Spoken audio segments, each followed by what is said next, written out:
إن الحمد لله نحمده تعالى ونستغفره، وأشهد أن لا إله إلا الله وحده لا شريك له، وأشهد أن محمدا عبده ورسوله صلى الله عليه وعلى آله وسلم تسليما كثيرا. أما بعد، فهذه كلمة مشاركة مع إخواننا من المشايخ وطلبة العلم، الشيخ الأستاذ ذو القرنين والشيخ عسكري الأندونيسيين وإخوانهم جميعا. السلام عليكم ورحمة الله وبركاته. أما بعد، نحمد الله سبحانه وتعالى الذي جمع بعد الشتات وألف بين القلوب، فلله الحمد والمنة. فهذه نعمة كبيرة على الإخوة في أندونيسيا وعلى أيضا المسلمين جميعا. قال الله تعالى ممتنا على الصحابة: واعتصموا بحبل الله جميعا ولا تفرقوا واذكروا نعمة الله عليكم إذ كنتم أعداء فألف بين قلوبكم فأصبحتم بنعمته إخوانا. فالتأليف بين القلوب نعمة كبيرة لما يحصل من وراء ذلك من الخير والنصرة والتعاون على البر والتقوى. ولهذا يقول الله لنبيه صلى الله عليه وسلم: لو أنفقت ما في الأرض جميعا ما ألفت بين قلوبهم ولكن الله ألف بينهم. الحمد لله، أهل الإسلام في الجملة عندهم تحاب وتعاون، ولكن أهل السنة لهم صفات خاصة وتعاون أعظم وأكبر من غيرهم، فلله الحمد والمنة. قال الله تعالى في فضل الأخوة: إنما المؤمنون إخوة فأصلحوا بين أخويكم. ويقول سبحانه وتعالى: لا خير في كثير من نجواهم إلا من أمر بصدقة أو معروف أو إصلاح بين الناس ومن يفعل ذلك ابتغاء مرضات الله فسوف نؤتيه أجرا عظيما. وكان النبي صلى الله عليه وسلم إذا علم بخصومة بين أصحابه أو بين شخصين فقط أسرع صلى الله عليه وسلم إلى الإصلاح بينهم، فقد ذهب إلى بني عمرو بن عوف للإصلاح بينهم حتى تأخر عن صلاة العصر في مسجده الشريف. تقدم أبو بكر، فبعد ذلك جاء النبي صلى الله عليه وسلم وهم في الصلاة. فكان النبي صلى الله عليه وسلم يهتم بالصلح، لما في الصلح من الخير العظيم وما فيه من البركة وما فيه من التعاون على الخير وما فيه أيضا من الغيظ للشيطان وقمع مكايد الشيطان، فإن الشيطان يحب الحرشة والخصومة بين الناس والمهاجرة والمقاطعة، كما هو معلوم أنه محرم بين المسلمين. قال النبي صلى الله عليه وسلم: لا يحل لمسلم أن يهجر أخاه فوق ثلاث. فقوله صلى الله عليه وسلم لا يحل دليل على التحريم، ولا يحل هجره إلا لمصلحة راجحة. أما إذا كان من باب الخصومات الدنيوية فلا بد من الصلح والتعاون على الخير، وكل يسلم على الآخر ويذهب ما في قلبه من الشحناء والبغضاء. فالمؤمنون كالجسد الواحد، كما قال النبي صلى الله عليه وسلم: مثل المؤمنين بتوادهم وتراحمهم وتعاطفهم كمثل الجسد إذا اشتكى منه عضو تداعى له سائر الجسد بالحمى والسهر. وأنتم يا أهل السنة بحمد الله أنتم أرفع من أن تستمروا على المقاطعة والمخاصمة. نعم، فكما كان شيخنا مقبل رحمه الله تعالى يقول: أنتم يا أهل السنة أنتم ينبغي لكم أن تصلحوا بينكم وأن تصلحوا أيضا بين العالم، بين الشعوب. نعم، لأنكم تحملون كتاب الله تعالى وسنة رسول الله صلى الله عليه وسلم وتعرفون طرق الخير، وهكذا ينبغي أن تغضوا الطرف عما يحصل من الأخطاء التي لا تؤدي إلى الفرقة والخصومة. فإن حصل من شخص شيء مخالفة فالحمد لله يرجع إلى الحق، وأهل السنة هم أرحم الناس بالناس، هم أرحم الناس بالناس، ولله الحمد والمنة. فينبغي لنا جميعا أن نقبل على الخير وأن نفرح بالصلح ونفرح بالخير وباجتماع الكلمة، فهي نعمة كبرى. بارك الله فيكم. والحمد لله ما وجدنا من إخواننا من الشيخ ذي القرنين والشيخ العسكري ومن سمعنا أيضا من إخواننا من الأندونيسيين وغيرهم إلا الترحيب والفرح بهذا الصلح العظيم ومنجز كبير. فنسأل الله أن يقبل منا ومنكم صالح الأعمال، ونسأله جل وعلا أن يجمع قلوبنا على طاعته، وأن يعيذنا وإياكم من مكايد الشيطان ومن مكايد أيضا الذين يحبون الفرقة بين أهل الحق وهم إخوة متحابون متعاونون. نسأل الله سبحانه وتعالى أن يحفظ بلادنا وبلادكم وبلاد المسلمين من الفتن ما ظهر منها وما بطن، والحمد لله رب العالمين، وصلى الله وسلم وبارك على نبينا محمد وآله، والله أعلم. Baik. Jadi Syekh Uthman As-Salimi hafizahullah taala tadi memulai dengan khutbah iftitahiyah dengan memuji Allah Subhanahu wa taala, kemudian memohon ampunan Allah. Kemudian beliau bersyahadat la ilaha illallah wahdahu la syarikalah, dan juga mempersaksikan bahwa Nabi Muhammad adalah hamba dan rasulnya. Kemudian beliau berdoa salawat dan taslim tercurah untuk Nabi kita Nabi Muhammad sallallahu alaihi wasallam dan keluarga beliau. Amma ba'du. Beliau katakan bahwa kalimat-kalimat beliau tadi adalah partisipasi bersama para saudara-saudara kami, para masyayikh, para penuntut ilmu, Dzulqarnain dan Syekh Askari bersama seluruh saudara-saudara mereka di Indonesia. Kemudian beliau ucapkan salam sebagaimana yang antum telah dengarkan dan alhamdulillah antum jawab. Kemudian beliau berkata, "Ma ba'du, kami memuji Allah Subhanahu wa taala yang telah mengumpulkan dan telah mempersatukan hati-hati. Maka segala puji dan karunia hanya milik Allah. Ini adalah nikmat yang sangat besar kepada al-ikhwah di Indonesia dan juga kepada seluruh kaum muslimin.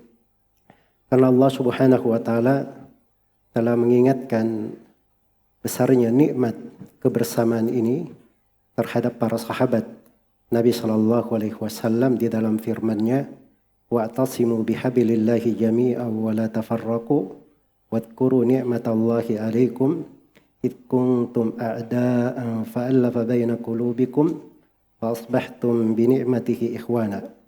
Dan berpegang teguhlah kalian semua pada tali Allah dan jangan kalian bercerai-berai. Dan ingatlah nikmat Allah kepada kalian ketika kalian dahulu bermusuhan, lalu Allah mempersatukan hati-hati kalian sehingga dengan karunia-Nya kalian menjadi bersaudara. Oleh karena itu bersatunya hati adalah nikmat yang sangat agung, di mana terjadi setelahnya berupa kebaikan, kemenangan, saling bantu-membantu di dalam kebaikan dan ketakwaan. Inilah sebabnya mengapa Allah Subhanahu wa taala berfirman kepada nabinya sallallahu alaihi wasallam, "Lau anfaqta ma fil ardi jami'an ma allafta baina qulubihim, walakin Allah allafa bainahum." Seandainya engkau Nabi Muhammad menginfakkan seluruh kekayaan yang berada di bumi, niscaya engkau tidak akan dapat mempersatukan hati mereka. Tapi Allah lah yang telah mempersatukan hati-hati mereka. Alhamdulillah umat Islam pada umumnya memiliki rasa saling cinta mencintai dan bekerja sama. Akan tetapi ahli sunnah mempunyai ciri-ciri khusus di mana ta'awun di antara mereka lebih kuat dan lebih besar dibandingkan selain daripada mereka. Maka segala puji dan karunia hanya milik Allah Subhanahu wa taala. Ya Allah Subhanahu wa taala telah berfirman tentang keutamaan persaudaraan, "Innamal mu'minuna ikhwah faslihu baina akhwaykum." Sungguhnya orang-orang yang beriman itu adalah bersaudara, maka damaikanlah kedua saudaramu yang bertikai. Allah Subhanahu wa taala berfirman, "La khaira fi katsirin min najwahum illa man amara bi sadaqatin aw ma'rufin aw islahin bainan nas wa man yaf'al dhalika ibtigha'a mardatillah fasawfa nu'tihi ajran 'azima." Tidak ada kebaikan pada kebanyakan pembicaraan rahasia mereka kecuali pada pembicaraan rahasia orang yang menyuruh bersedekah, berbuat kebaikan atau mengadakan islah, perbaikan atau suluh di tengah manusia. Siapa yang berbuat demikian karena mencari ridha Allah, kelak kami akan anugerahkan kepadanya pahala yang sangat besar. Dan Nabi sallallahu alaihi wasallam apabila mengetahui terjadi perselisihan antara para sahabat, walaupun antara dua orang sahabat saja yang berselisih, maka Nabi sallallahu alaihi wasallam akan segera mendamaikan mereka. Sesungguhnya Nabi sallallahu alaihi wasallam pernah mendatangi Bani Amr bin Auf untuk mendamaikan mereka, sampai-sampai beliau terlambat untuk sholat asar di masjidnya yang mulia. Lalu Abu Bakar radhiyallahu anhu maju sebagai imam. Setelah itu Nabi sallallahu alaihi wasallam datang sementara mereka sedang mengerjakan sholat. Nabi SAW sangat peduli terhadap suluh ini. Terhadap suluh, perdamaian, mengajak bersama. Karena di dalam suluh terdapat kebaikan yang sangat besar. Dan di dalam suluh tersebut ada keberkahan. Dan di dalam suluh tersebut terdapat kebaikan. Dan di dalamnya membuat syaitan menjadi murka. Dan juga suluh ini mematahkan tipu daya syaitan. Karena sungguhnya syaitan sangat suka menghasut, membuat perselisihan, saling menjauhi, saling memboikot di antara manusia. Sebagaimana diketahui bahwa semua hal tersebut adalah haram di kalangan kaum muslimin. Nabi SAW bersabda, la yahillu li muslimin ayyahjura akhahu fawqa thalath. Tidak halal bagi seorang muslim mendiamkan saudaranya melebihi 3 malam. Ya, 3 malam, 3 hari 3 malam. Ucapan Nabi SAW tidak halal, itu dalil akan keharaman. Tidak boleh mendiamkannya kecuali kalau ada maslahat rajihah yang diprioritaskan. Namun jika itu adalah terkait dengan dunia, maka itu harus dihentikan, diadakan perdamaian, saling bekerja sama di atas kebaikan, dan masing-masing orang yang masing-masing saling menyapa dan menghilangkan permusuhan dan kebencian di dalam hatinya. Kemudian orang-orang yang beriman itu ibarat satu tubuh. Sebagaimana sabda Nabi SAW, "Mathalul mu'minina fi tawaddihim wa tarahumihim wa ta'atufihim kamathalil jasadil wahidi idza ishtaka minhu 'udhu tada'a lahu sairul jasadi bil humma was sahar." Orang-orang yang beriman itu dalam hal saling cinta mencintai, kasih mengasihi dan sayang menyayangi bagaikan satu tubuh. Apabila ada salah satu anggota tubuh yang sakit, maka seluruh tubuhnya akan ikut panas, turut merasakan sakitnya atau terjaga, tidak bisa tidur. Dan kalian wahai ahli sunnah, alhamdulillah, lebih tinggi derajat kalian untuk selalu saling bermusuhan dan saling bertikai. Iya, sebagaimana guru kami, Syekh Mukbil rahimahullahu ta'ala berkata, wahai ahli sunnah, hendaknya kalian mensuluh di antara kalian. Karena kalian ini mampu untuk mendamaikan dunia antara bangsa-bangsa. Karena kalian telah menyandang kitab Allah dan sunnah Rasulullah SAW. Dan kalian mengenal jalan-jalan kebenaran. Jadi seharusnya lah kalian menutup mata terhadap kesalahan yang tidak menimbulkan perpecahan dan permusuhan. Apabila terjadi kesalahan pada seseorang, maka kembalikannya pada kebenaran. Karena alhamdulillah ahli sunnah adalah orang yang paling merahmati terhadap manusia. Segala puji dan karunia hanya milik Allah. Maka sudah sepantasnya kita semua menerima kebaikan, bergembira dengan suluh, bersuka cita dalam kebaikan dan bersatunya kalimat. Dan ini adalah nikmat yang sangat besar. Semoga Allah memberkahi kalian semua. Alhamdulillah apa yang kami dapatkan dari saudara-saudara kami, Dzulqarnain dan Syekh Askari, dan kami juga mendengar saudara-saudara kami di Indonesia dan lainnya menyambut serta bergembira dengan suluh ini, dan suluh itu adalah luar biasa dan pencapaian yang sangat besar. Kami mohon kepada Allah agar menerima amalan saleh kami dan kalian, juga memohon kepada Allah Jalla wa'ala untuk menyatukan hati-hati kita dalam ketaatan kepadanya. Semoga kami dan kalian dilindungi dari tipu daya syaitan, juga dilindungi dari tipu daya orang-orang yang menyukai terjadinya perpecahan di antara ahlul haq. Padahal ahlul haq mereka saling bersaudara, saling mencintai dan saling tolong menolong. Kami mohon kepada Allah Subhanahu wa taala agar senantiasa menjaga negeri kami, negeri kalian dan seluruh negeri kaum muslimin dari berbagai fitnah, baik yang tampak maupun yang tersembunyi.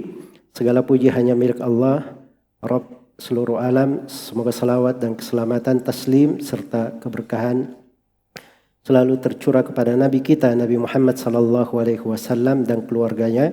Wallahu a'lam. Baik, itu kalimat dari Syekh Uthman As-Salimi hafizahullahu ta'ala.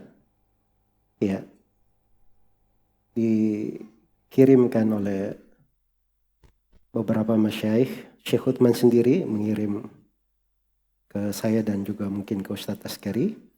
Juga mengirim Syekh Muhammad Bamusa, Syekh Nu'man Al-Witr, menunjukkan hirs para masyaikh hafizahullahu ta'ala atas hal tersebut. Dan kalimat dari Syekh Muhammad Said Raslan itu baru sampai ke saya sendiri sekitar jam 3 subuh. Ya. Jadi mungkin Ustaz Askari sendiri belum sempat menerjemah secara detail, tapi insyaallah ta'ala itu akan diterjemahkan, sebab itu dari hal-hal yang indah dan harusnya selalu dijaga dan diperbaiki. Karena dakwah di jalan Allah Subhanahu wa taala, agama itu dari ciri khasnya hal yang Allah cintai dan hal yang Allah ridhai. Agama itu adalah agama yang bersatu dan ditutup segala hal yang membawa kepada perpecahan dan perselisihan. Karena itulah ada namanya dakwah di jalan Allah Subhanahu wa taala. Yaitu pokok kebaikan yang menjaga nikmat agama ini. Yang menjaga nikmat agama ini. Dan dia adalah karunia dan nikmat untuk umat Islam ini. Bagaimana tidak? Allah Subhanahu wa taala telah menjadikan umat ini sebagai umat yang terbaik. Dan cirinya adalah dakwah di jalan Allah. Kuntum khaira ummatin ukhrijat linnas ta'muruna bil ma'rufi wa tanhauna 'anil munkari wa tu'minuna billah. Kalian adalah sebaik-baik umat yang dikeluarkan untuk manusia. Kalian amar ma'ruf nahi munkar dan beriman kepada Allah Subhanahu wa taala. Itu pokok kebaikan. Karena itu tidak ada yang lebih baik ucapannya dari orang yang berdakwah di jalan Allah. Allah Subhanahu wa taala berfirman, "Wa man ahsanu qawlan mimman da'a ila Allah wa amila salihan wa qala innani minal muslimin." Tidak ada yang lebih baik ucapannya dari orang yang berdakwah kepada Allah dan beramal salih, serta dia berkata, sesungguhnya saya termasuk orang-orang yang berislam, berserah diri kepada Allah Subhanahu wa taala. Bahkan dakwah itu Allah sandarkan kepada dirinya, kepada perbuatannya. Allah berfirman, wallahu yad'u ila daris salam. Allah yang berdakwah, yang mengajak kalian. Itu kata dakwah sebenarnya. Disandarkan kepada perbuatan Allah. Allah yang mengajak kalian, mendakwai kalian kepada negeri keselamatan, yaitu kepada sorga. Wallahu yad'u ilal jannati wal maghfirati bi'idni. Dan Allah yang mendakwai kalian kepada sorga dan pengampunan dengan izin Allah Subhanahu wa ta'ala. Dengan izin Allah Subhanahu wa ta'ala. Maksudnya dengan izin syar'i. Kalian ditunjuki dari agama, dari jalan kebaikan yang mengantar kepada sorga, dan kalian diperingatkan dari jalan-jalan yang menyimpang supaya kalian tidak keluar dari jalan yang mengajak kepada sorga dan tidak mengikuti jalan syaitan menuju kepada neraka. Karena itulah Nabi Muhammad SAW ditetapkan di atas satu jalan saja. Qul hadhihi sabili ad'u ila Allahi ala basirah ana wa man ittaba'ani wa subhanallah wa ma ana minal musyrikin. Katakanlah wahai Nabi Muhammad, ini adalah jalanku, sabili. Di bahasanya itu jalanku, sabil, cuma satu jalan. Kalau dia orang yang berdakwah, dai di atas minhajin nubuwah, dia tahu jalan. Dia mengerti apa yang dia dakwakan. Apa yang dia dakwakan. Dan dipakai kata tunjuk, hadihi sabili, ini jalanku. Karena jalannya itu jelas sekali, terang. Karena itu pakai kata tunjuk saja. Ini jalanku. Karena jelasnya, terangnya. Dan itu dari ciri agama Islam ini.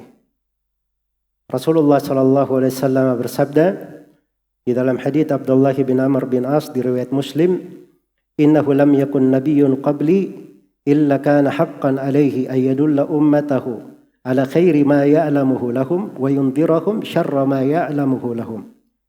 Tidak ada seorang nabi pun sebelumku kecuali wajib atas nabi ini menjelaskan segala kebaikan yang dia ketahui bagi umatnya, dan wajib atas nabi ini menjelaskan segala kejelekan yang bisa membahayakan umatnya. Bahkan Allah berfirman dalam Al-Quran, "Wa kadzalika nufassilul ayat wa litastabina sabilul mujrimin." Demikian kami merinci ayat-ayat. Ayat-ayat diterangkan, jelas, terinci. Segalanya terang. Dan supaya tampak jelas jalannya orang-orang yang mujrim, orang-orang yang menyimpang. Jadi kelurusan jalan, keterangan petunjuk itu menyingkap dari kebatilan dan mengurai kebatilan itu dengan sangat jelas dan terang pula. Dan juga di dalam hadits Irbad ibn Sariyah dan juga datang dari Abu Darda, diriwayat Ibnu Majah, Ibnu Abi Asim dan selainnya, Rasulullah sallallahu alaihi wasallam bersabda, "Laqad taraktukum 'alal bayda, lailuha kanahariha, la yazigu anha ba'di illa halik." Sungguh aku telah meninggalkan kalian di atas suatu petunjuk yang sangat putih. Di atas suatu hal yang sangat putih. Malamnya sama dengan siangnya, saking terangnya. Tidak ada yang menyimpang darinya kecuali dia binasa. Maka itulah jalannya Rasulullah sallallahu alaihi wasallam. Jalan yang terang. Jalan yang terang. Karena itu alhamdulillah, di dalam beragama ahli sunnah itu seperti yang dikatakan oleh Al-Imam Abu Mudhaffar As-Sam'ani rahimahullah, kalau kalian baca buku-buku ahli sunnah dari timur hingga baratnya, di masa manapun kamu akan ketemukan mereka di atas satu jalan. Di atas satu jalan. Dan mereka tidak ada perselisihan di dalam pokok-pokok keyakinan. Dan itulah keyakinan di atas jalan namanya. Keyakinan di atas jalan.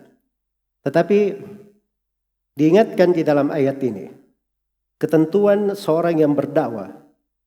Qul hadhihi sabili ad'u ila Allah. Saya berdakwah kepada Allah. Dipakai fi'il mudhari' alal istimrar yang menunjukkan terus menerus. Dan itulah Rasulullah sallallahu alaihi wasallam, orang yang paling giat berdakwah kepada Allah Subhanahu wa taala. Orang yang tidak kenal waktu di dalam memberikan ketulusan, di dalam memeras segala daya dan kemampuan beliau untuk kebaikan umatnya. Dan itu menjadi suri tauladan untuk siapa yang mengikuti beliau sallallahu alaihi wasallam. Ad'u ila Allahi ala basira ana wa man ittaba'ani. Aku dan orang yang mengikutiku. Sama seperti itu. Makanya Nabi sallallahu alaihi wasallam pernah memberi sebuah contoh yang menakjubkan. Mungkin tidak tergambar. Terjadi hal yang seperti itu. Beliau di dalam hadits Amr ibn al-Akhtab di Sahih Muslim, beliau pernah naik di atas mimbar setelah sholat subuh. Lalu beliau berbicara kepada para sahabatnya, memberi nasihat, memberikan hadits-hadits hingga masuk waktu duhur. Setelah itu beliau turun, sholat mengimami para sahabat. Setelah itu naik lagi, beliau berbicara sampai masuk waktu asar. Kemudian setelah itu turun, mengimami para sahabat. Setelah itu naik lagi, lalu memberi nasihat hingga masuk waktu maghrib. Tidak ada jeda istirahat. Makan siang, makan pagi, makan sore. Berlanjut. Perhatikan bagaimana semangat beliau sallallahu alaihi wasallam. Dan juga tidak kalah menakjubkan bagaimana para sahabat yang hadir seperti itu. Jelas ya? Karena itu beda antara derajat kita dan derajat masa Nabi sallallahu alaihi wasallam. Kita lihat hal yang seperti itu saja sudah jauh perbedaan dan pertautan kita. Ya, kita baru duduk 1 jam 2 jam aja sudah panas pantatnya. Pikirannya sudah kemana-mana. Ya. Nasi campur, es cendol, hadir semua. Nah, ini perbedaan-perbedaan. Jelas ya? Itu semangat namanya. Dan itu diikuti oleh siapa yang mengikuti Nabi Sallallahu Alaihi Wasallam. Ad'u ilallahi ala basirah, di atas basirah. Basirah itu al-ilmu wal-yakin, ilmu dan keyakinan. Basirah itu terkandung di dalamnya penguasaan terhadap akidah yang benar. Dan basirah itu terkandung di dalamnya pemahaman terhadap manhaj yang lurus. Dan basirah itu terkandung di dalamnya al-ilmam bil ahkam. Dia memahami hukum-hukum dan ketentuan-ketentuan syariat. Dan ketentuan syariat. Karena itu seorang dai apabila dia ingin berdakwah, maka itu ada akhlakiyat, ada akhlaknya, ada pembawaan-pembawaannya, ada pembawaan-pembawaannya. Jangan ada yang bilang ya, oh yang penting dakwah saja, yang penting kamu salafi, lurus. Akhlak itu masalah belakangan, tidak terkait dengan manhaj. Nah, itu tidak kenal manhaj salaf namanya. Karena itu ada di akidah wasitiyah disebut tentang akidah di akhir dari kitab Al-Aqidah Al-Wasitiyah. Disebutkan oleh Abu Uthman As-Sabuni dari ulama Syafi'iyah jumlah dari akhlaknya para ulama ahli hadis. Dan disebutkan oleh Al-Imam Al-Muzani rahimahullah dalam kitab di akhir kitab Syarhus Sunnah, akhlaknya para ulama yang beliau jumpai dari dahulu maupun yang datang setelahnya. Itu disebut di buku-buku akidah. Karena akhlak itu bukan terkait dengan masalah kamaliyat, pada hal-hal yang merupakan kesempurnaan saja. Ada dari hal-hal yang merupakan pokok dan prinsip dasar terkait dengan Allah Subhanahu wa taala. Ittiba kepada Rasulullah sallallahu alaihi wasallam, itu dijaga oleh seorang dai di jalan Allah Subhanahu wa taala. Kemudian di sini dakwah ini jangan selalu berpikir dai itu ustadz ini saja dai atau guru-guru. Seakan-akan mad'u ini tidak ada kewajibannya di dalam berdakwah, tidak ada tanggung jawabnya. Semuanya punya. Dakwah itu kata para ulama adalah mas'uliyatun mushtaraka, tanggung jawab yang bersyirikat di dalamnya umat Islam sesuai dengan kondisi, kemampuan, ilmu dan pengetahuan dia. Iya. Maka dari akhlak seorang dai di jalan Allah Subhanahu wa taala, yang pertama dia memiliki basirah. Dia memiliki petunjuk. Nah, inilah yang bisa merangkai dakwah itu, merajuknya, sehingga dia selalu di atas jalan yang benar. Kita tidak berselisih di dalam perkara agama sebab semuanya berdakwah di atas basirah. Berada di atas basirah, petunjuk dan ilmu. Kemudian dari ciri dai di jalan Allah Subhanahu wa taala, dia semangat manusia itu dapat hidayah. Senang orang-orang memperoleh petunjuk. Senang manusia memperoleh petunjuk. Laqad ja'akum rasulun min anfusikum harisun 'alaikum. Azizun 'alaihi ma anittum harisun 'alaikum. Telah datang kepada kalian seorang rasul dari diri kalian sendiri. Berat rasul ini kalau kalian itu menentang. Itu dari rahmat yang besar pada diri Rasulullah sallallahu alaihi wasallam. Ketika ada yang menolak dakwah beliau sangat sedih. Sampai Allah pernah menegurnya akan hal tersebut. Fala tadhhab nafsuka alaihim hasarat. Jangan jiwa kamu itu pergi seakan-akan penuh kesedihan terhadap mereka. Sungguhnya Allah telah memberi hidayah kepada siapa yang Allah kehendaki dan Allah menyesatkan siapa yang Allah kehendaki.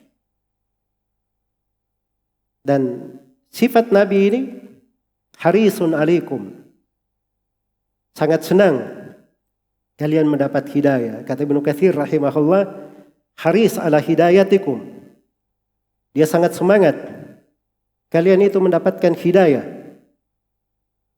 Dan itu ciri para nabi dan para rasul. Ada yang keluar dari makna ini, itu pasti dapat teguran. Ini seorang nabi dapat teguran.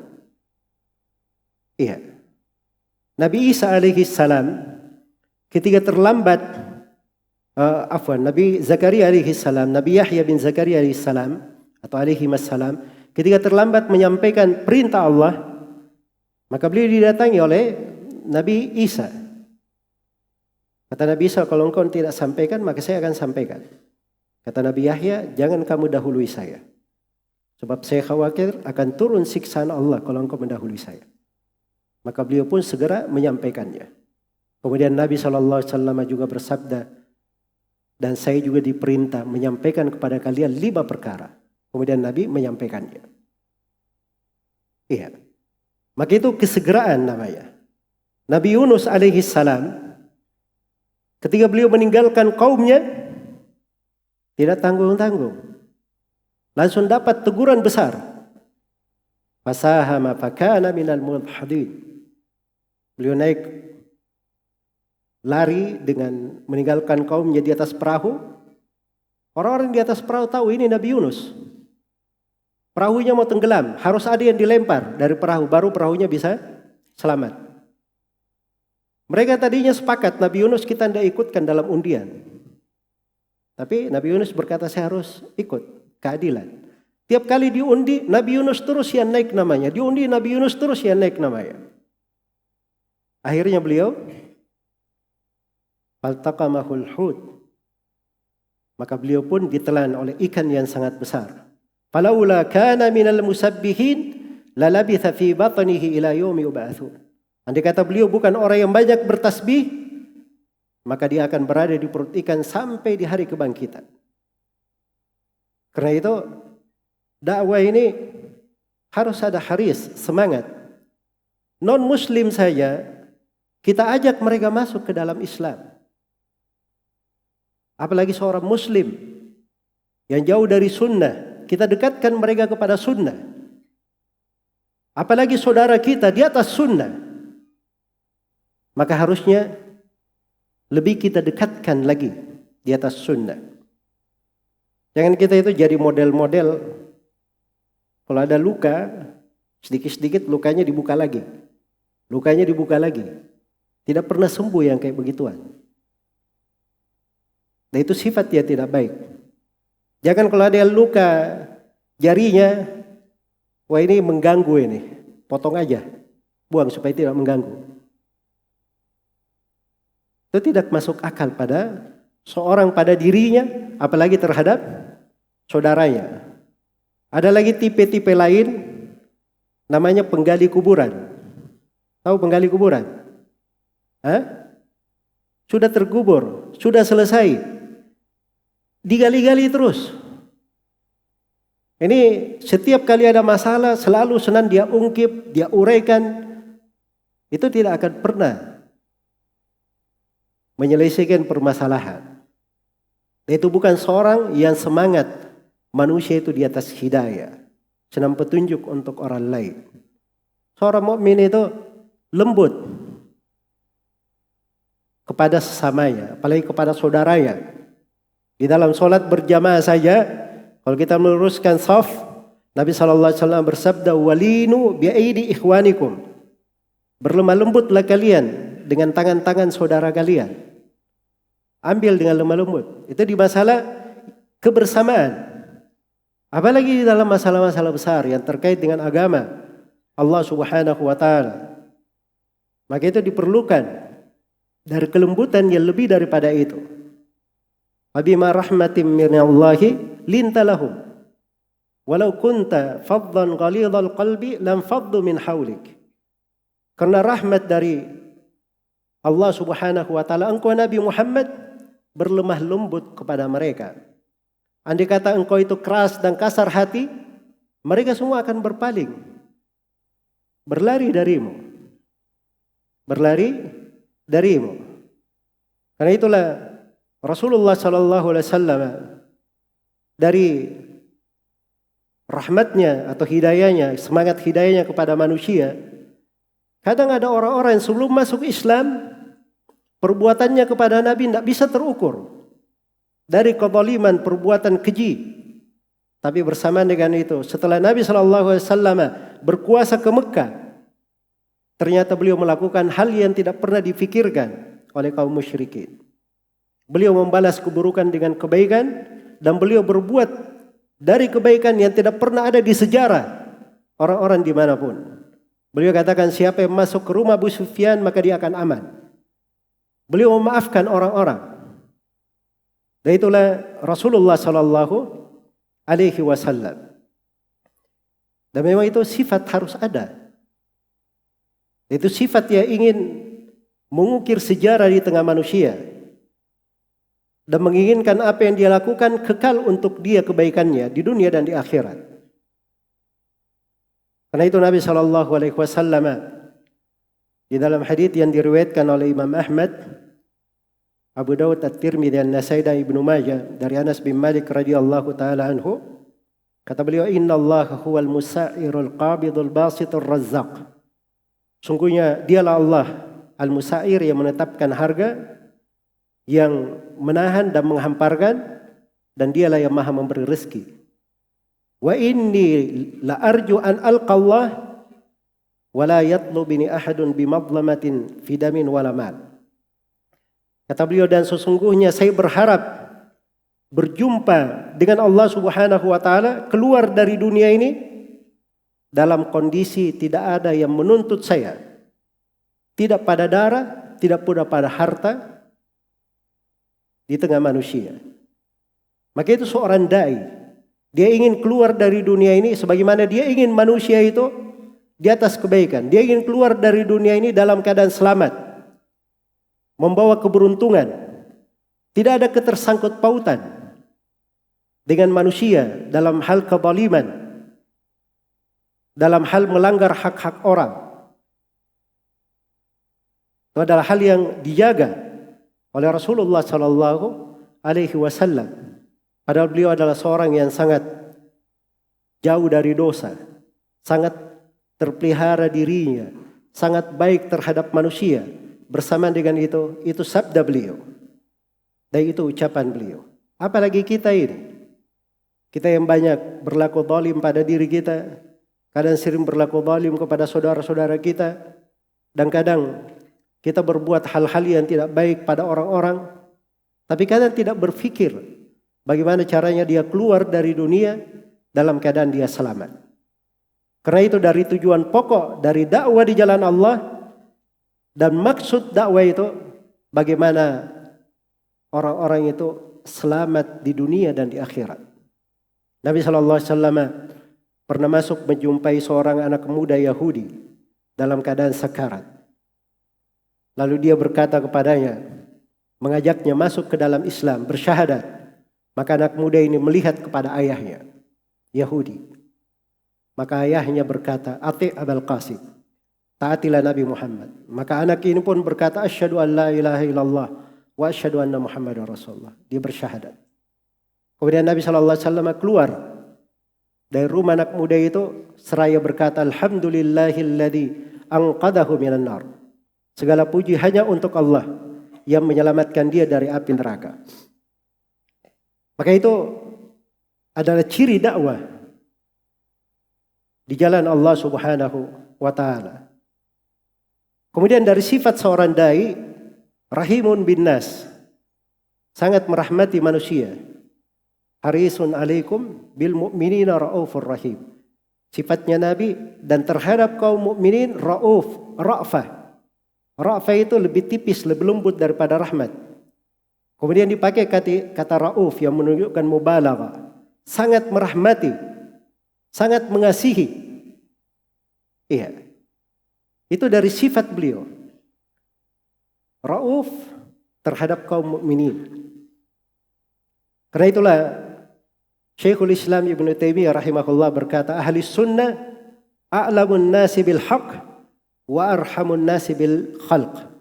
Ahli sunnah itu adalah orang yang paling mengenal kebenaran. Orang yang paling mengenal kebenaran. Dan ahli sunnah adalah orang yang paling merahmati makhluk. Orang yang paling merahmati makhluk. Karena itu dari sifat seorang salafi, seorang ahli sunnah, apalagi seorang da'i di jalan Allah subhanahu wa ta'ala, dia kelihatan rahmat terhadap manusia pada ucapannya, pada perbuatannya. Kemudian dari sifat seorang da'i itu muhib lil khair, dia cinta kebaikan untuk manusia. Cinta kebaikan untuk manusia. Dan dari sifatnya juga sa'in bi islah, adalah orang yang bersegera di dalam mengadakan perbaikan, perdamaian, membuat ketenangan di tengah manusia. Dan itu adalah sifatnya para nabi dan para rasul, sebagaimana diterangkan di berbagai ayat. Kemudian dari sifat seorang da'i itu adalah seorang yang dia bersemangat untuk meninggalkan sesuatu yang langgeng, meninggikan agamanya, membuat kebaikan yang tetap di tengah manusia. Membuat kebaikan yang tetap di tengah manusia. Dan itu dari ciri pokok seorang da'i. Dari apa yang dia lakukan, itu adalah hal yang dia tidak memikirkan dirinya di situ. Tapi yang dia pikirkan adalah maslahat agama. Yang dia pikirkan adalah sesuatu yang meninggikan Islam. Dan kalau sesuatu itu menjadi kekal, sesuatu yang menjadi wakaf, maka itu akan terus mengalir kebaikan untuknya. Karena Rasulullah SAW bersabda dalam hadits Abu Hurairah di riwayat Muslim, "Idza mata al-insanu inqata'a min amalihi illa min thalath." Apabila manusia itu meninggal, terputus amalannya kecuali 3. Terputus amalannya kecuali 3. Shadaqatin jariyah wa ilmin yuntafa'u bih wa waladin salih yad'u lah. Yang pertama adalah sedekah jariyah yang terus mengalir pahalanya. Yang kedua, ilmu yang bermanfaat. Dan yang ketiga, anak salih yang mendoakan untuknya. Kemudian yang terakhir dari banyak dari sifat da'i, hanya saja saya ingatkan di sini dari pokok perkara yang dengannya seorang itu bisa membawa kebaikan pada dirinya, pada orang lain. Dia merajuk dari kebersamaan. Dari sifat pokok seorang da'i adalah ikhlas. Dia selalu menjaga keikhlasannya. Tidak ada bedanya kebenaran itu sampai kepada manusia melalui lisan dia atau melalui lisan orang lain. Karena Allah merahmati seorang hamba yang menjadi sebab tegaknya agama. Dia di barisan manapun, mau di depan, mau di belakang, mau di samping, di kanan. Dan itu ciri keikhlasan. Ciri keikhlasan. Dan dari penyakit, siapa yang selalu menghendaki bahwa dirinya harus selalu tampil, harus selalu di depan, harus kelihatan. Dan itu kadang dari liku-liku hati yang perlu diperbaiki. Karena itu diriwayatkan oleh Imam Al-Baihaqi dalam Syu'abul Iman, juga Abu Nuaim dalam kitab Al-Hilya, dikatakan kepada Hamdun Al-Qassar rahimahullah, ma balu kalamus salaf, ma balu kalamis salaf anfa'u min kalamina. Ada apa ucapan para as-salaf itu lebih bermanfaat dari ucapan kita? Kata beliau, li'annahum takallamu li'izzil Islam. Karena mereka ini berbicara untuk kejayaan Islam, walinajatin nufus, dan mereka berbicara untuk keselamatan jiwa-jiwa, waridar rahman, dan mereka berbicara untuk meraih ridha Allah ar-Rahman. Adapun kita, kata beliau, kita bicara li'izzin nafs, berbicara untuk kejayaan diri kita. Dan ini gejolak-gejolak hati kadang seorang sulit membedakannya. Iya. Dia tampil berbicara ini kemungkaran, ini kebatilan. Oh, Kata Yahya bin Yahya Naisaburi, membela agama itu jihad fi sabilillah. Tapi kadang di lapisan niatnya ada hal yang dia ingin membela dirinya. Hanya ingin mendapat pujian manusia. Itu perkara-perkara di dalam hati kadang harus diperbaiki. Harus diperbaiki. Mereka berbicara li'izzil Islam, untuk kejayaan Islam, bukan untuk kejayaan diri. Dan mereka berbicara adalah linajatin nufus, supaya manusia itu selamat. Supaya manusia itu selamat. Karena itu saya jumpai banyak dari para masyayikh, para ulama. Mereka tahu banyak pembahasan-pembahasan. Tapi mereka tahu bahwa kalau dia berbicara di situ, ada orang yang lebih bermanfaat pembicaraannya. Dan itu dari keikhlasan. Sesuai dengan jalan as-salaf dalam ta'sil al-ilmi. Dan itu juga dari keikhlasan. Dari keikhlasan. Saya ketemukan sebagian masyayikh ditanya tentang sebagian masail. Kata beliau, saya kalau berbicara di sini, saya khawatir saya hanya membawa masalah aja untuk orang-orang. Mending yang berbicara adalah beliau tunjuk ulama yang lebih besar. Itu orang yang tahu diri namanya. Dan ada sudut keikhlasan di hatinya. Dan itu jalan para as-salaf. Secara ta'sil ilmi. Kita tahu dahulu ketika terjadi bid'ah qadariyah, dilihat oleh para tabi'in, itu para a'immah. Kalau antum baca biografinya Yahya bin Ya'mar, Humaid bin Abdurrahman al-Himyari, itu dua ulama tabi'in. Bid'ah qadariyah, mereka mengatakan Allah itu tidak menakdirkan takdir. Kalau baru terjadi, Allah baru tahu. Ya, saya mau tanya, ini ucapan benar atau salah? Hah? Salah, jelas salahnya atau tidak? Kebatilan, sangat jelas kebatilannya. Tapi perhatikan, karena ini ucapan baru muncul, kedua orang ini melakukan perjalanan ke Mekah untuk berjumpa dengan sahabat, menanyakan ucapan orang-orang Qadariyah ini. Dan Allah beri taufik kepada mereka berjumpa dengan Abdullah bin Umar bin Khattab radhiyallahu anhuma. Itu jalan para as-salaf. Ketika Abu Musa al-Asy'ari radhiyallahu ta'ala anhu melihat orang berzikir berhalaqah-halaqah di Kufah, di dalam masjid, beliau mengingkari dalam hatinya. Tapi beliau tidak langsung berucap sesuatu. Karena ada yang lebih alim darinya. Ada yang lebih berilmu darinya. Di Kufah itu.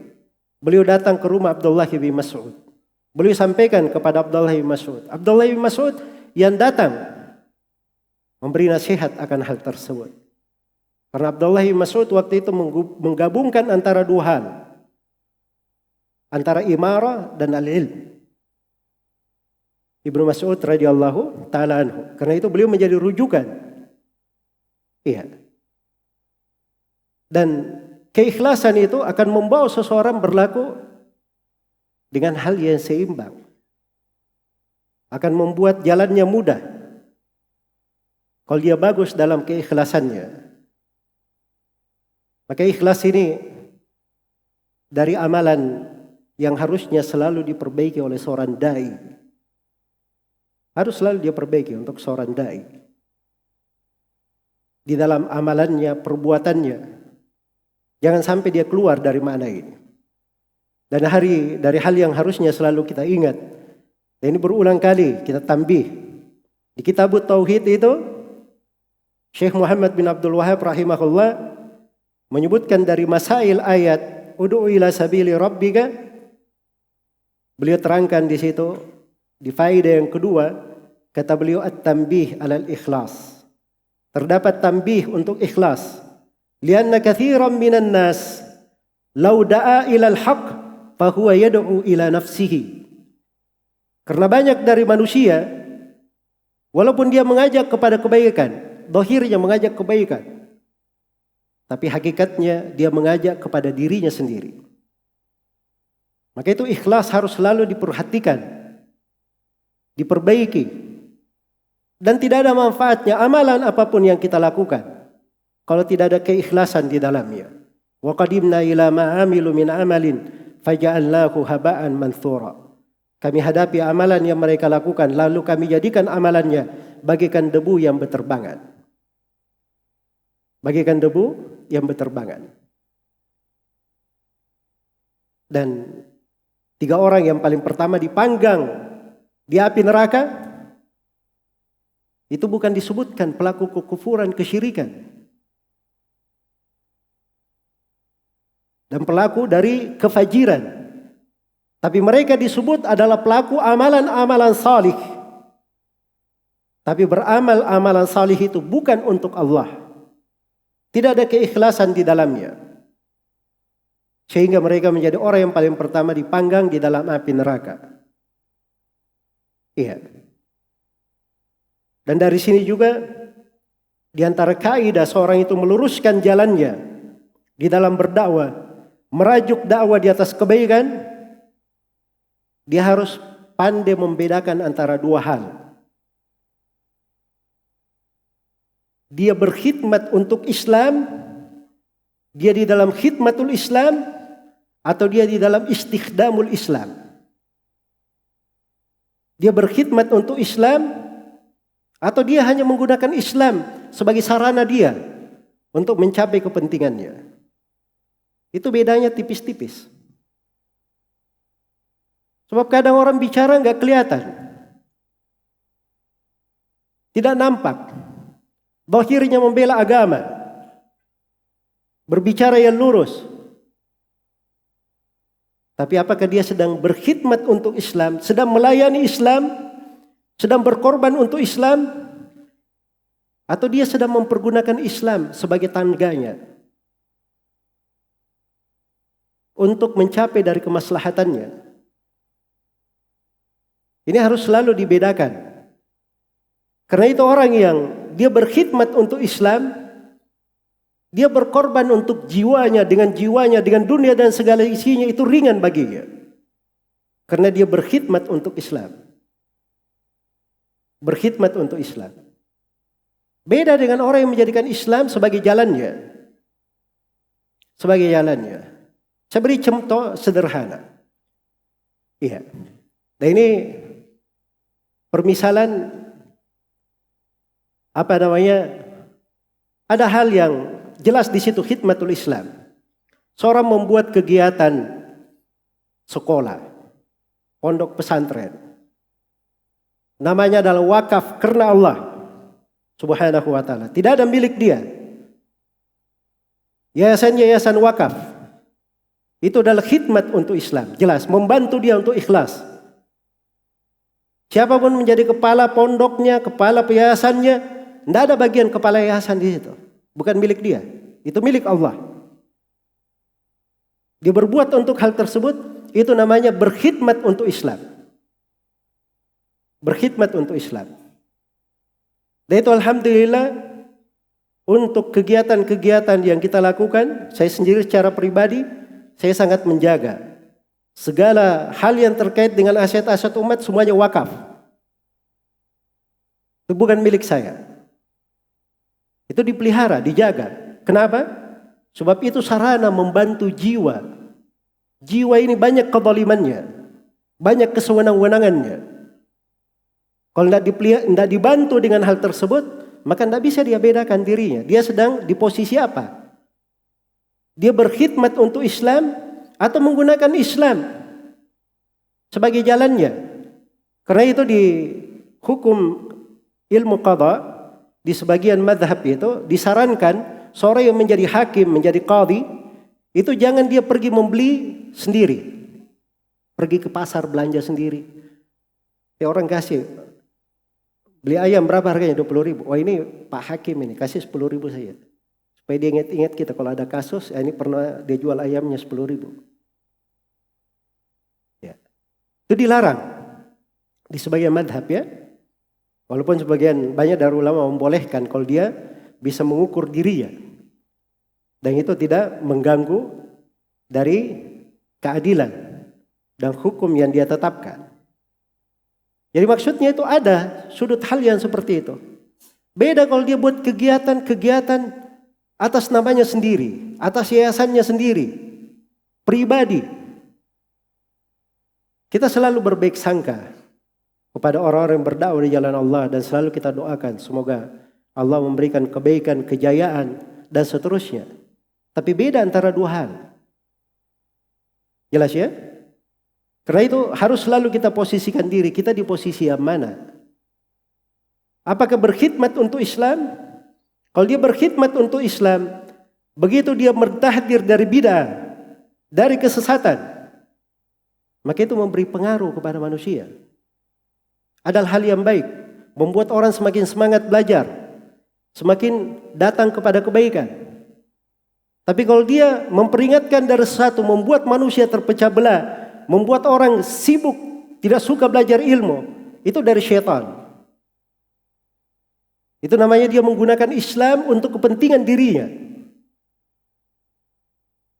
Sebab dari dahulu para ulama memperingatkan dari bidah, memperingatkan dari kesesatan, tapi ilmu itu selalu terhormat.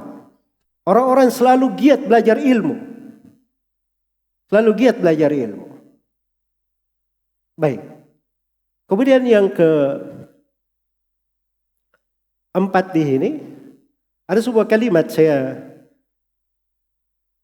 dengarkan dari banyak masyayikh dan ini kalimat diucapkan oleh Syekh Shalih Al-Fauzan kepada saya.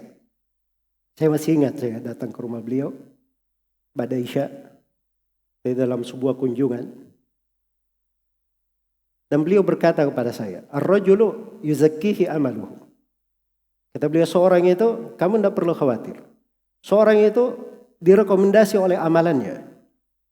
Mau manusia berucap apa saja, biarkan mereka berucap apa saja. Tapi yang dilihat oleh Allah, oleh kaum mukminin adalah amalan engkau. Amalan engkau itu sendiri yang akan merekomendasimu. Itu yang akan memperbaikimu. Akan memperbaikimu. Karena itu seorang itu belajar, dia menuntut ilmu. Dan dia beramal dengan ilmunya. Dia mencari ridha Allah Subhanahu wa taala. Dia tidak perlu takut kepada ucapan manusia. Ucapan siapapun yang berucap. Karena seorang apabila dia lurus di atas manhaj, benar akidahnya, dan dia nasihun li ummatihi, penasihat untuk umatnya, ingin kebaikan untuk umatnya, Allah pasti akan berkahi dia di dalam dakwahnya. Allah akan berkahi dia di dalam dakwahnya. Dan itu telah dicatat untuk para nabi dan para rasul. Dan dicatat untuk siapa yang mengikuti jalan mereka. Karena pertolongan Allah terhadap para rasul dan orang yang beriman itu selalu mencertai mereka di dunia dan di akhirat. Inna lanansuru rusulana walladzina amanu fil hayatid dunya wa yawma taqumul ashhad. Sungguhnya kami akan menolong para rasul kami dan orang-orang yang beriman di kehidupan dunia dan di kehidupan ketika saksi-saksi berdiri memberikan persaksian. Dan ini waktunya sudah dekat dari duhur ya. Padahal yang terakhir ini dari hal yang paling penting yang ingin saya terangkan. Dari pokok yang menjaga kebaikan dakwah, membangun kebersamaan. Dan di dalam hal ini itu penyelesaian untuk berbagai problematika yang dihadapi oleh umat. Dari perpecahan, dari tahajur, taqatu dan selainnya. Dan ini kalimat besar. Iya, ditakrir oleh banyak ulama kita. Dan pernah saya tanyakan kepada Syekh Shalih Al-Fauzan, hafizahullahu taala. Ya Syekh, saya bilang, ya Syekh, antum lihat di berbagai penjuru dunia ini. Di berbagai penjuru dunia ini banyaknya perselisihan terjadi di tengah ahli sunnah. Kira-kira sebabnya apa? Kata beliau sebabnya cuma satu. Sebabnya cuma satu. Sebabnya kata beliau adamu ta'silil ilm. Tidak ada ta'silul ilm. Tidak ada seorang itu belajar dengan cara yang benar, cara yang kokoh dan kuat. Itu ta'silul ilm namanya. Sebab ilmu ini itu datang dari Nabi sallallahu alaihi wasallam muassalan. Nabi SAW mengajarkannya dengan metode dan manhaj. Terlihat pada didikan-didikan beliau. Mulai belajar dari mana, cara belajarnya, cara talakkinya. Apa yang dia mulai pelajari. Kapan dia berbicara, kapan dia tidak berbicara. Siapa yang bisa berfatwa, siapa yang tidak bisa berfatwa. Itu semuanya ada di dalam pengajaran Nabi SAW. Karena itu Nabi SAW bersabda, tasma'una minni wa yusma'u minkum wa yusma'u mimman yusma'u minkum. Kalian mendengar dari saya.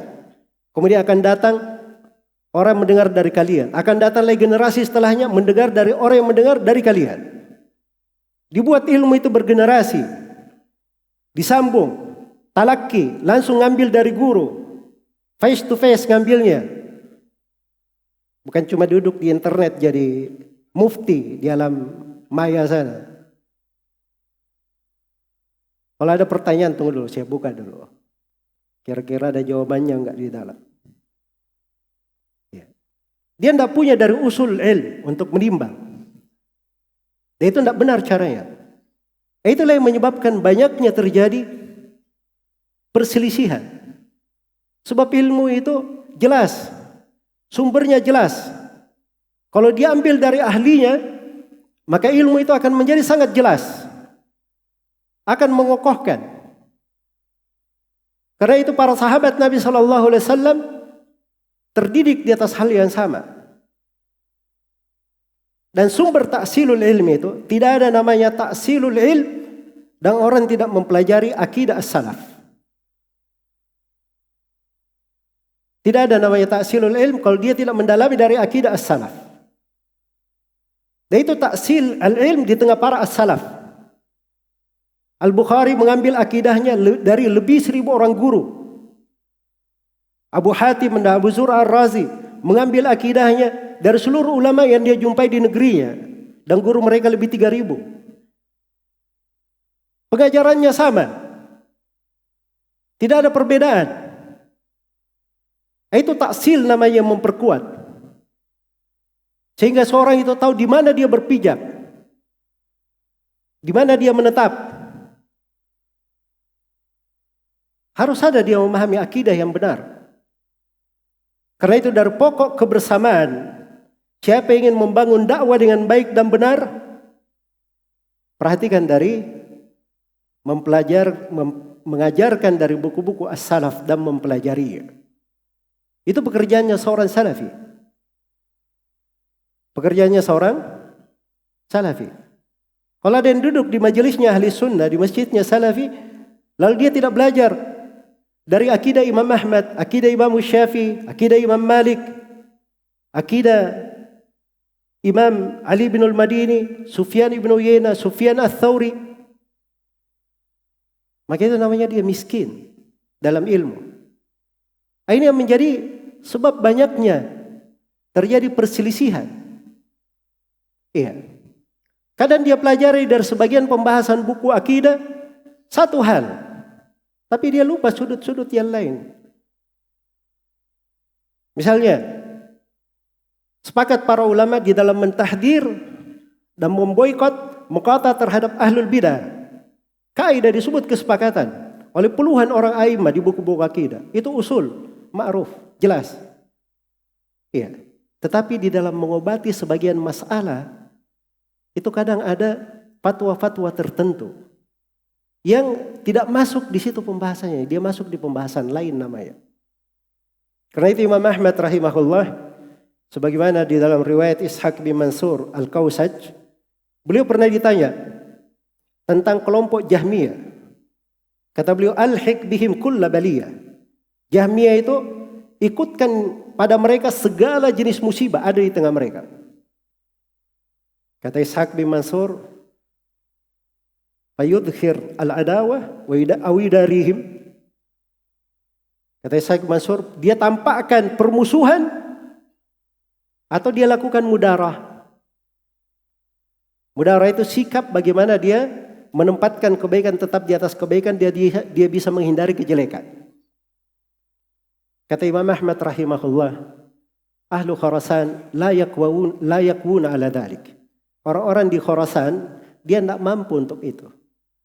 Maksudnya kalau mau dia tampakkan bermusuhi Jahmiyah, itu tidak mampu kalau dia di Khurasan. Jadi lakukan mudarah, begitu maksud Imam Ahmad rahimahullahu ta'ala. Itu ada di kalam Imam Ahmad. Di kondisi tertentu. Di kondisi tertentu. Pada hal-hal yang seperti ini, itu ada fikih berjalan di tengah para as-salaf. Sampai di tengah para ulama kita di masa sekarang. Iya, mereka berbeda dalam menyikapi orang-orang. Ini mengomentarinya misalnya dengan keras, di sana mengomentarinya dengan nada masih memberi rekomendasi, tapi di antara ulama ini sendiri tidak ada masalah di tengah mereka. Sebab itu masail kadang babnya bukan di dalam masalah usul. Dia di dalam masalah furu' dan ijtihad. Boleh seorang berbeda di dalam hal tersebut. Ini banyaknya perselisihan-perselisihan ini, dia tidak bisa membedakan.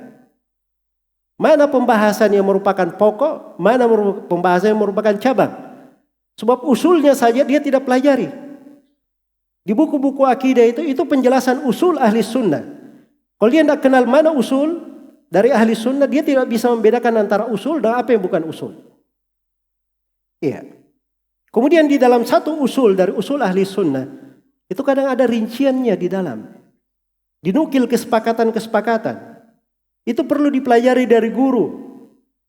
Seorang perlu talaki. Tidak ada istilah baca-baca sendiri di dalam hal tersebut. Itu menjadikan masalah. Kemudian di masa dahulu itu, dari taksil ilmi, seorang ketika dia belajar, dia mengambil ilmu, dia mengambil dari guru yang jelas. Orang-orang yang jelas. Karena itu kata Ibnu Sirin rahimahullah, inna hadzal ilm din, fanzuru amman ta'khuduna dinakum. Sungguhnya ilmu ini adalah agama. Lihat dari mana kalian mengambil agama kalian. Di buku-buku biografi rawi itu disebut, si rawi ini dia gurunya siapa? Yang berguru dari dia siapa? Siapa ulama yang merekomendasi dia? Terus diperiksa apa riwayat-riwayatnya. Kemudian dari riwayatnya ini dilihat mana riwayat yang mencocoki riwayat rawi-rawi yang thiqah dan mana yang dia menyelisihi. Pada rawinya sendiri dilihat dari seluruh histori tersebut supaya bisa ditentukan. Jadi harus ditahu ilmu itu rahimun baina ahlihi. Ilmu itu punya keluarga, punya rahim di tengah mereka. Saling kenal mengenal. Dari mana usulnya, dari sumbernya. Harus dia tahu dia belajar dari mana. Mengambil dari siapa. Mengambil dari siapa. Karena itu Imam Malik rahimahullah, ketika ditanya tentang sesuatu, tidak ada yang mempermasalahkan Imam Malik. Imam Malik berkata, saya ini tidak memberi fatwa kecuali saya telah dipersaksikan oleh 70 orang dari guru saya. 70 orang guru yang mempersaksikan. Baru Imam Malik memberi fatwa. Ada tingkatan seperti itu namanya. Seorang juga harus tahu kadar dirinya. Dan tidak dikatakan oleh para ulama semuanya harus seperti Imam Malik.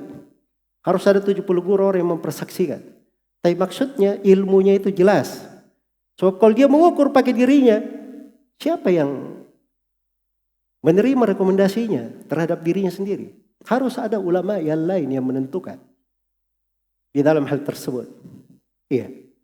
Karena itu Imam Ahmad rahimahullah di usia sudah tua pun beliau masih berkeliling untuk mempelajari hadits. Rawi-rawi guru-guru beliau yang beliau jumpai, kadang hadits-haditsnya beliau sudah hafal sebelum berjumpa orangnya. Belum berjumpa orangnya. Tapi Imam Ahmad masih jumpai juga. Iya.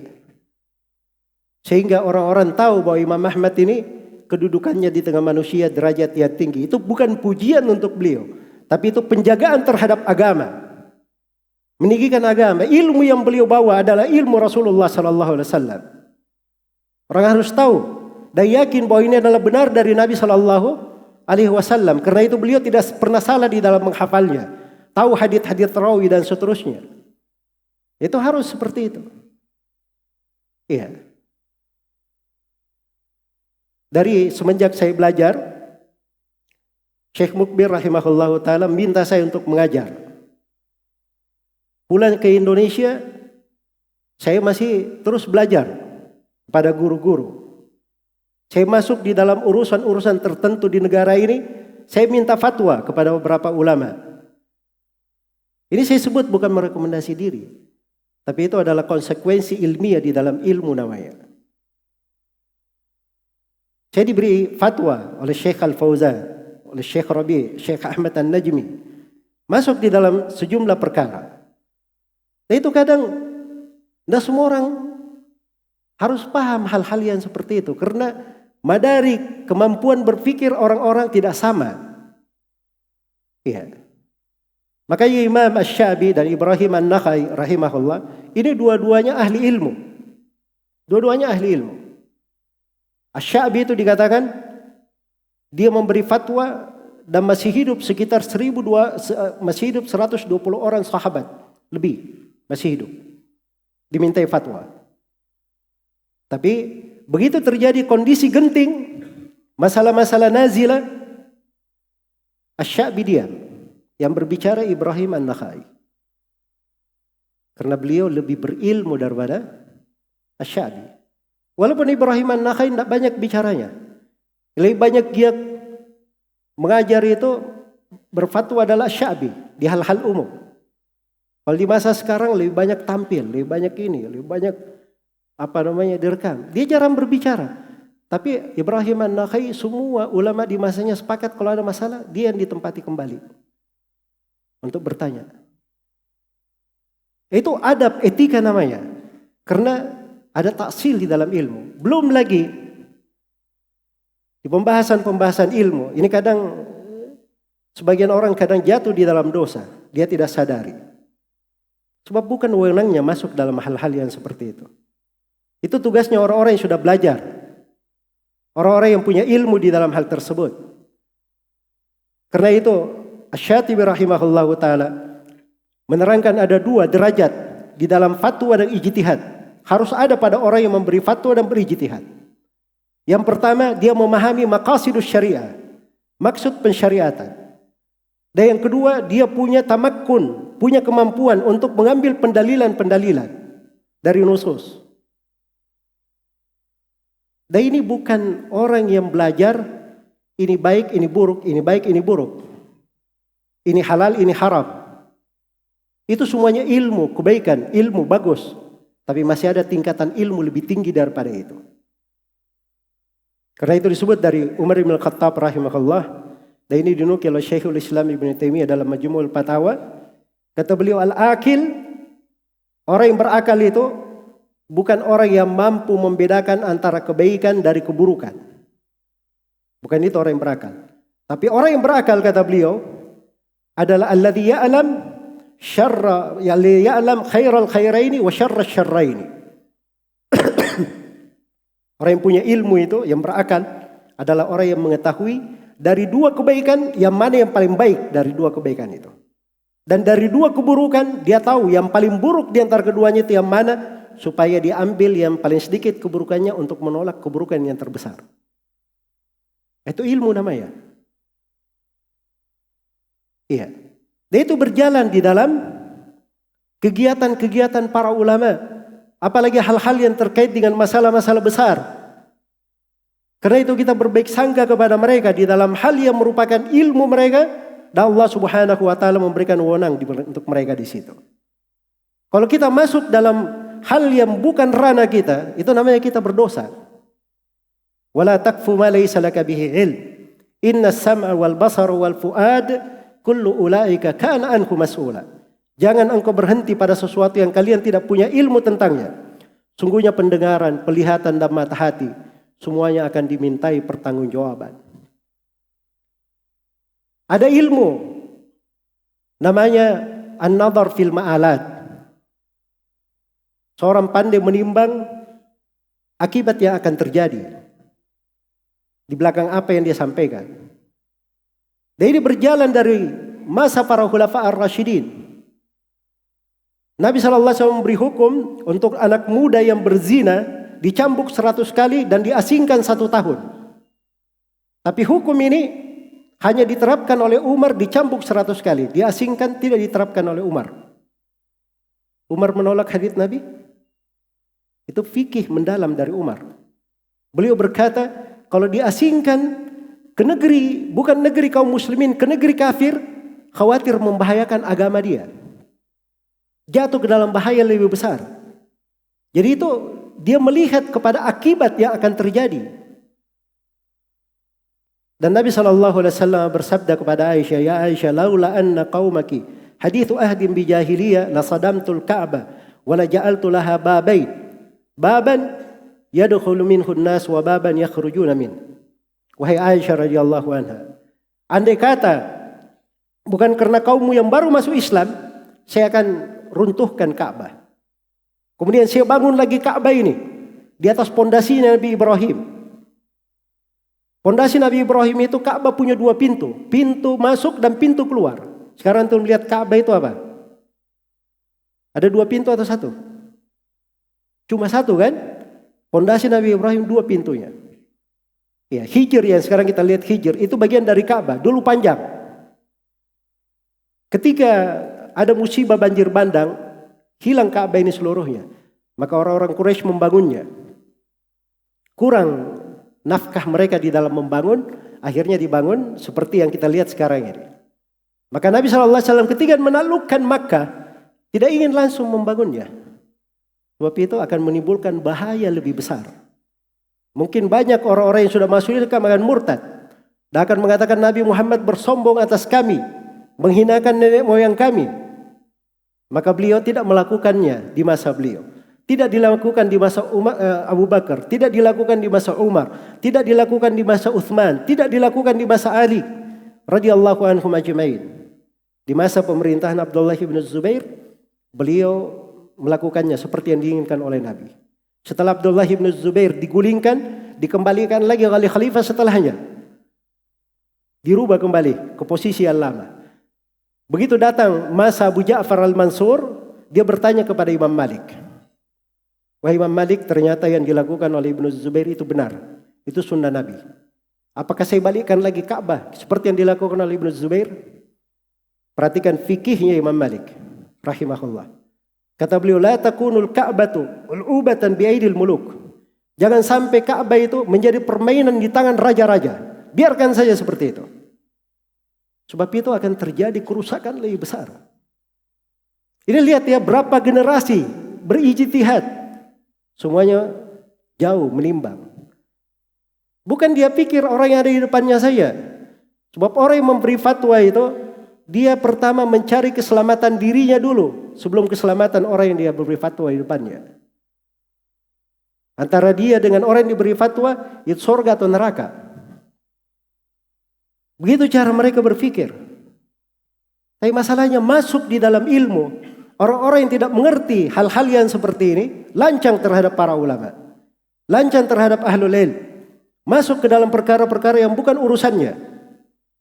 Dan ini akan mengganggu dia sendiri, merusak dia sendiri, memalingkan dari hal yang baik.